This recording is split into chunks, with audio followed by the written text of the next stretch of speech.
Hello everyone, welcome to Red Snapper. My name's MJ and this is a brand new season in Marvel Snap with the Season Pass card Weapon X. He's a 2/2 after one of your other cards is destroyed, plus 1 power. After every third time, improve this effect by 1. In this video, we're going to talk about the Season Pass in general. I'll tell you my thoughts, pros, cons, I'll give you some deck ideas, and we'll have some fun stuff along the way. You can skip to the section you want using the chapters below, but True Legends stay until the end. So, we're entering a brand new season for December. This is very exciting. I always love the season switch over, all the goodies that we get. And there's just a lot of like dopamine hit in one go, isn't there? And this is the Weapon X season. The season variants appear to be by Supja and Studio Graphite on the colouring there, and I think they look pretty cool. You can get like this Sabretooth and this Omega Red, which are cool, and I think this is the paid card back. It's like a Weapon X and a tank sort of card back thing. And yeah, we've got a lot of like Weapon Plus program cards this season, and it all just seems really cool to me. You can check out my upcoming video where I'm going to break down the whole season and tell you what I'm planning to do and which cards I think you should go for, sort of thing. So subscribe so you don't miss it if you're new. Let's talk about the biography for the card first of all, though. I do have the Marvel Encyclopedia here, and Weapon X is in it. So my understanding is it was first mentioned in 1974, which I think is closer to the actual debut of Wolverine, but then I think this comic here was 1991, where it actually sort of explained what Weapon X and the Weapon Plus program is. But let's read the excerpt. Let's read the information from the Marvel Encyclopedia. In 1945, a liberated concentration camp unearthed the genetics research of Mr. Sinister, giving birth to the US government's Weapon Plus program. The government's previous Super Soldier project, which produced Captain America, retrospectively became Weapon 1. Weapons 2 and 3 used animals, 4, 5 and 6 experimented on ethnic minorities, and Weapons 7, 8 and 9 relied on mutants. In the 1960s, Weapon X, conducted in conjunction with the Canadian government's Department K, produced memory-wiped operatives including Wolverine and Sabretooth. Yeah, and then hilarity ensued.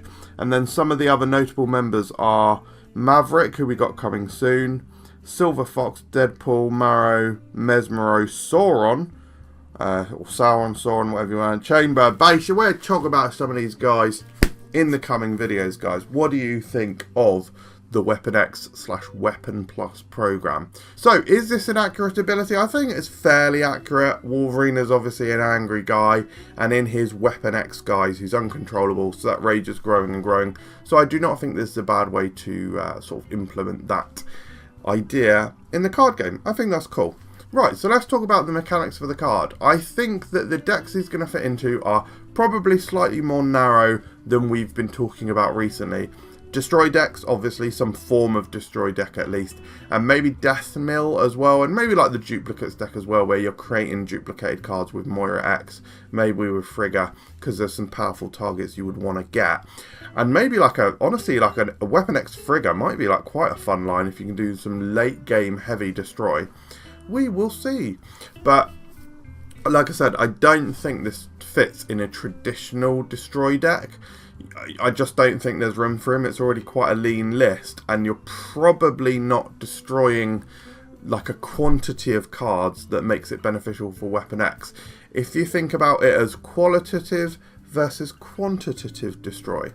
Qualitative destroy, if that is even the word, would be things like destroying Deadpool on sequential turns. That's qualitative because you're creating one card which is getting huge.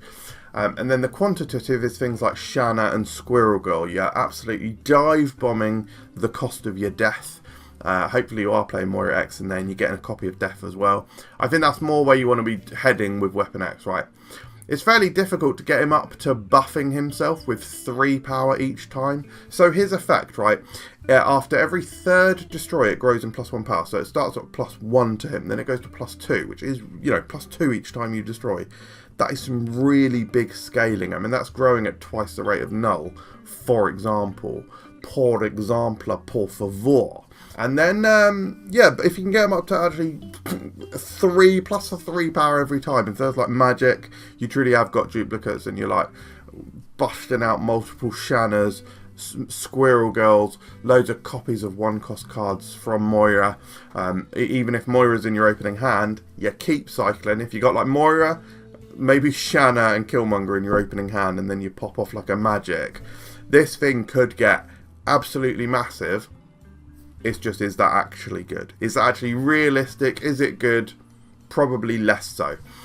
And it fits better in the style where I've basically just said this, but it fits better in the style where you destroy as many as possible and duplicate death and that in it.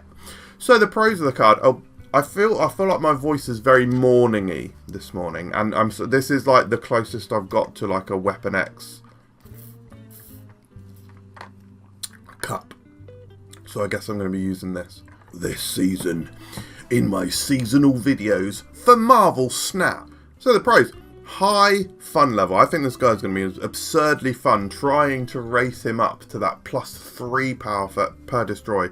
I mean, what's the limit? What is the limit? Like, if you have to destroy, what, 7 things, is it, to get him to +3? So you have to destroy, what, 9 things to get him to +4? Is that even achievable? Like, you got to have Squirrel Girl, then Shanna, then Killmonger. That's still only like 6 or 7 or whatever. So yeah, it's going to feel really good to get a really high powered Weapon X. And it scales to potentially massive power level. That is the pros of the card. The cons, however, might be a bit slow to get going. This makes him susceptible to disruption. We've just had some really cheap, really powerful and very relevant disruption tools added to the game, which we'll look at momentarily. He can easily be Shang-Chi or Shadow Kinged if he gets too big. These are popular cards. Shadow King probably even more so than Shang-Chi these days.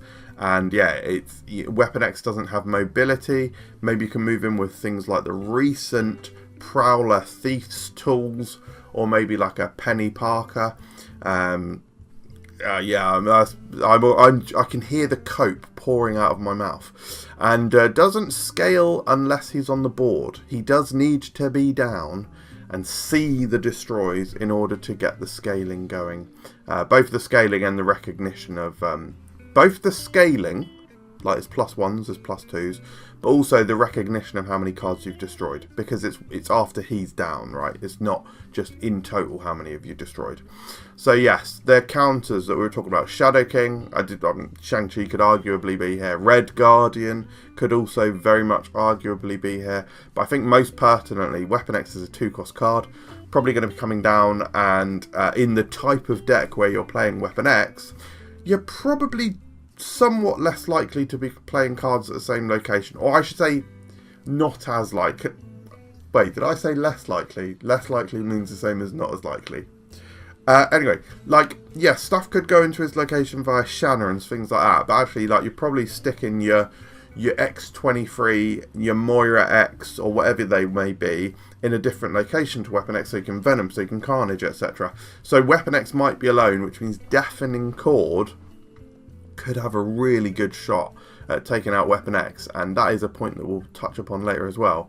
When I say something bold, I've just said, but in the UK we've got like a washing thing brand called Bold, but in the UK you got Tide Pods. This video is from Tide Pods. It's not, but yeah, that's funny. I only said that because I made that logo, and I need to use it more. I don't need to use it more. I shouldn't. Synergies, however, I've said repeatedly, Moira X I think is going to be definitely key to Weapon X here. Moira X, when she's destroyed, she creates a duplicate of your opening hand, your starting hand, whatever. That allows you to generate more resource. She's cheap herself. She's easy to destroy by Killmonger, by Carnage. And then she's creating copies of things that you may want to continue destroying. So, it could be Headpools, it could be Deadpools, it could be other cards that revive, you know, X23.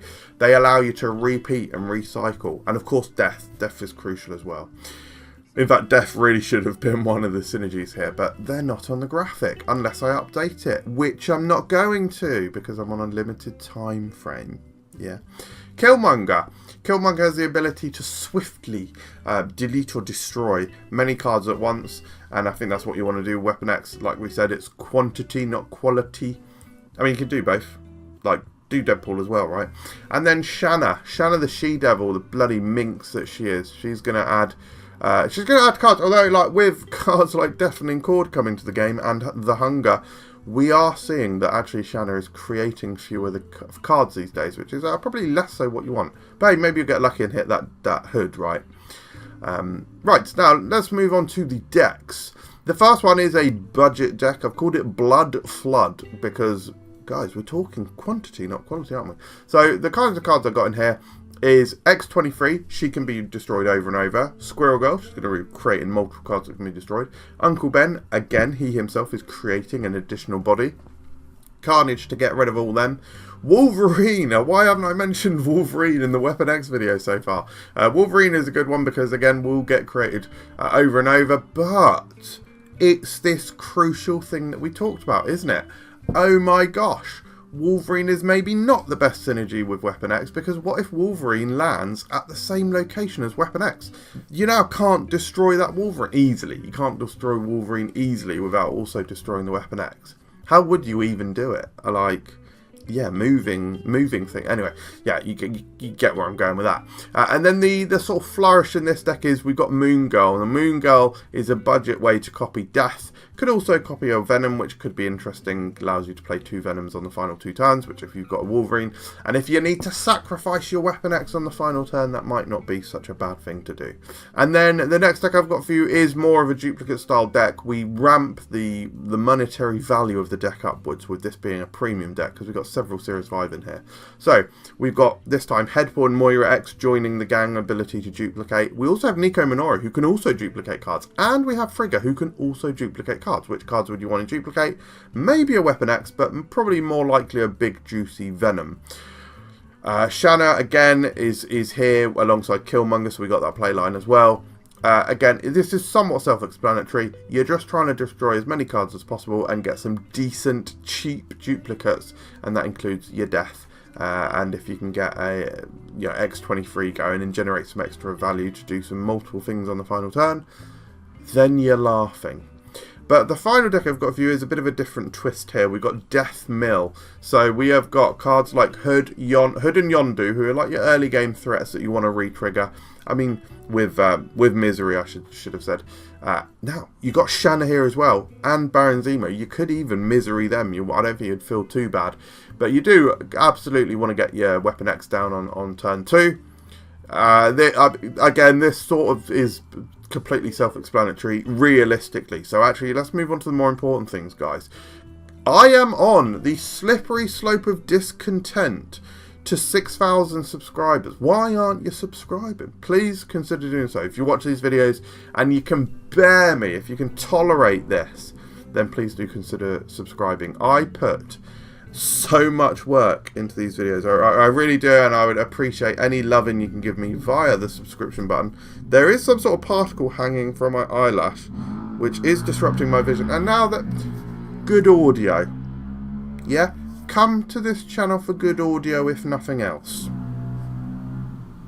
So overall, I do actually think that Weapon X is just fine. I think it's a 3-star card, and as I've put on screen here, as a Season Pass card, I would be surprised if he isn't buffed. I really would.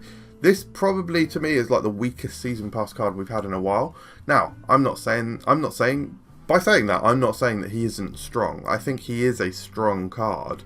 Just thinking the archetype, you can probably do better, really. Like, he's certainly not really adding that much to the archetype. Well, let's talk about my score for the archetype, 2.5. He isn't adding to the Destroy archetype. You can play better Destroy decks.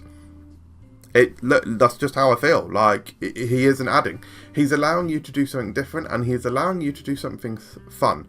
Now, for me, that's fantastic, because I don't really play Destroy. I'm actually going to be playing Weapon X a lot, trying to do the weird, kooky Shanna, Squirrel Girl, multi-destroy stuff. That is really appealing to me, but do I think it's actually good? Like I said, I think it's fine. From a fun perspective, that's reflected in my giving him 4 stars here. And so from a competitive standpoint, I've given him 3.5, but only because he's a Season Pass card. If he wasn't the Season Pass card, I don't really think we'd be seeing him in the meta. I'm saying we'll see him in the meta just because he's a Season Pass card and people love doing that, and Destroy is popular, and Destroy is still a good deck at the moment. But yeah, I'm not really seeing it with this card, so I could easily see him getting buffed. Probably to 2-3, I think, is the most obvious thing that would happen. But maybe something more complicated. I don't think his destroy benefits would be improved. Like, I don't think it'd be every second destroy or anything. But whilst I think he's just a good card, I do still think he's a snap, because he's the Season Pass card, and the Season Pass is where you get tons of value in this game. So that's my thoughts. Now, I haven't put an episode of Simon's Dad in the previous 2 episodes. Actually, yeah, but by the way, if you got this far, leave a watermelon. If you watched my previous videos, you would have seen I put an episode of Simon's Dad at the end of the video. I imagine loads of people turned off at that point. That's totally fine, I get it. It was basically just like another video that I inserted at the end. But I need to gauge if people actually want to see more Simon's Dads. Let me know, because I do need to sort of like edit the videos a little bit because of reasons. Anyway, thank you very much for watching. I hope you enjoyed this video, and I will see you in the upcoming periods of time.